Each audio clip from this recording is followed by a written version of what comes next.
আসসালামু আলাইকুম প্রিয় আমার কলিজার ভাই ও বোনেরা, আমি একজন শেফ মোশাররফ হোসেন। তো আপনাদের জন্য একটা বিরিয়ানি নিয়ে আসলাম, কাচ্চি বিরিয়ানি। মানে কীভাবে আপনি গরম দম দিতে পারেন আপনার পাতিলের মধ্যে।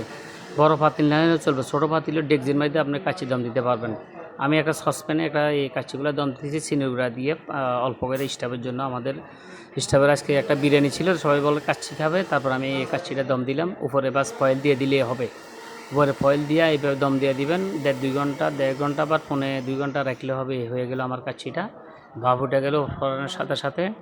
তারপরে কেমন হলো একটু ভিতরে একটু দেখতেছি, কারণ এই হাঁডিতে ওই সরাসরি চুলের উপরে দিন, উপরে নিচে একটা ট্যাংরা দিয়ে, একটা ট্যাংরা দিয়া বা কিছু একটা দিয়ে পরে হাঁডি বসানো। এই হলো কাচ্চি আমাদের, কোনো কালার ছাড়া একদম। একটু হালকা একটু জাফরান দিছিল উপরে, বাস জাফরান কালারটা।